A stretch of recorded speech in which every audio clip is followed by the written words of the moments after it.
Hey guys, I just watched the found footage movie Trollhunter for the first time, and for the most part I really enjoyed it. It's larger in scope, both in its subject matter and locations, than other found footage movies, and takes a surprisingly earnest approach. However, there are 3 reasons why Trollhunter fell short of being the classic it could have been.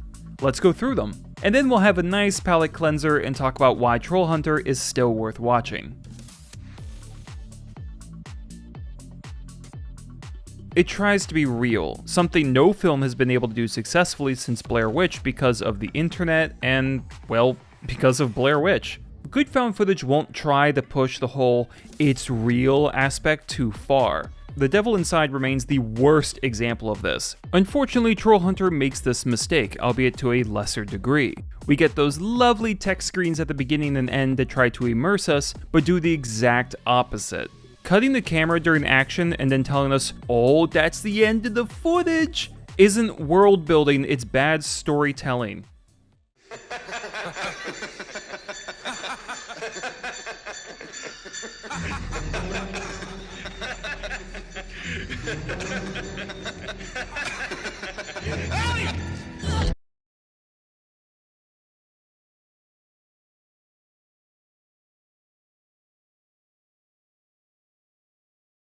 This movie deserves extra kicks in the kneecaps for attempting this real-world ploy in a movie with CGI trolls the size of Brie Larson's ego. The story does a good job grounding the fantasy elements, but trying to convince us this is lost footage wraps right around to fantasy. The cheap, overdone kind. It's completely unnecessary.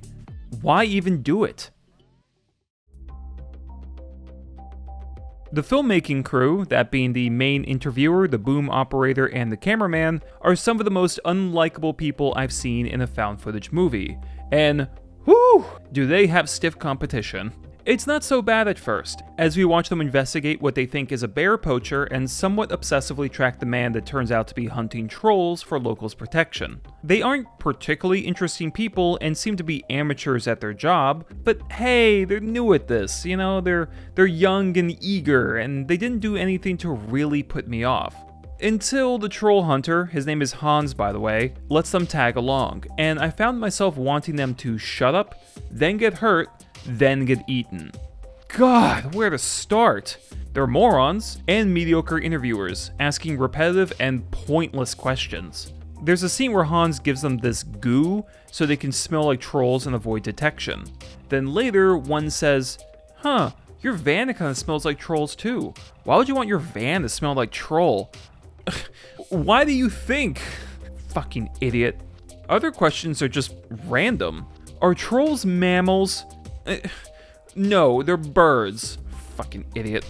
Let's not forget their total liabilities. It's made abundantly clear that trolls can smell Christians. And while I understand someone lying about this so they don't lose the story, I don't get why the cameraman confesses this next to about 6 trolls, then yells, then starts praying. Fucking idiot. Then of course there's the main interviewer, who has a worse sense of timing than Will Smith revealing himself as a violent cuckold before being given an Oscar. "Oh god, I have rabies! Don't worry about the troll bearing down on us at this very moment. Take me to a hospital right now." They are insufferable, almost getting Hans killed on multiple occasions, and not only does this not appear to be the film's intent, but it doesn't benefit the story in any fashion. Boring and annoying, the worst combination a character can be. And we have 3 of them. Hans should have dropped them off at a motel 10 minutes in. Last up, the ending. This will be quick, but no spoilers, the ending kinda sucks. Even if we ignore the real-world nonsense, it is very anticlimactic. We are left with too many unanswered questions. It's as if the film is trying to build a mystery, yet this is not a mystery film. Nor a political thriller, even though it flirts with the idea, unsuccessfully, might I add.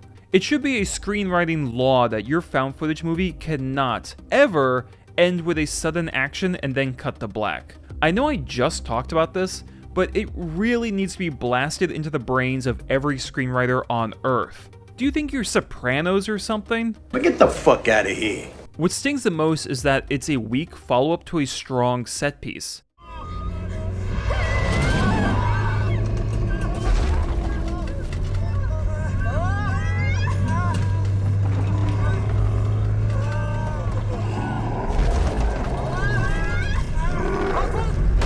Like the film performed a nice windmill dunk, got too cocky, and then tripped on its shoelaces.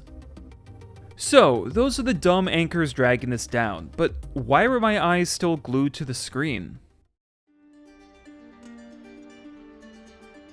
The crew may be sandpaper on the ears, but Hans is awesome. He doesn't strike poses or drop one-liners. He carries the weariness of having done this task for so long it's almost second nature.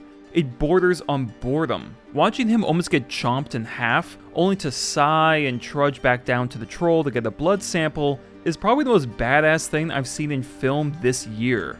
Even the final blow he executes later on is done with efficiency rather than passion.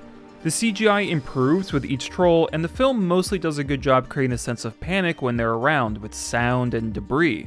The trolls aren't particularly scary in that they look like something out of The Hobbit, but they are fun to watch and have a real sense of presence on screen.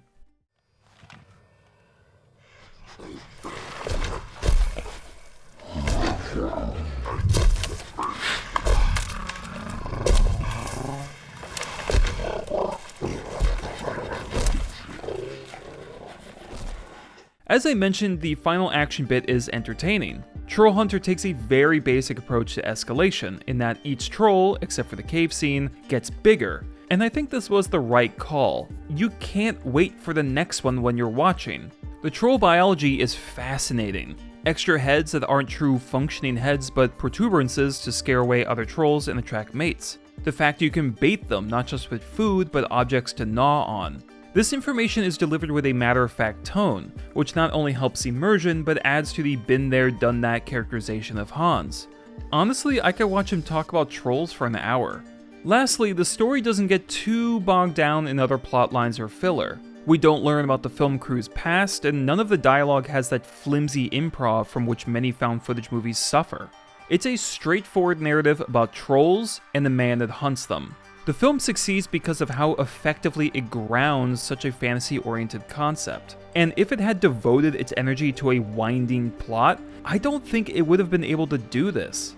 Trollhunter is smarter than it sounds, not just what it does, but what pitfalls it avoids.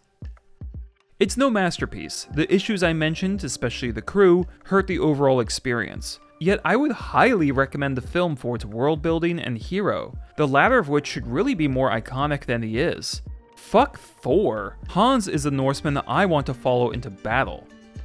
7 out of 10, so much more entertaining than I thought it would be. Check it out. That's it for my review of Trollhunter. Have you seen it? Let me know in the comments. Check out my other horror playlists and reviews, including volume 7 of my yearly Actually Scary horror film series. Subscribe and click the bell to support the channel, and I'll see you guys later.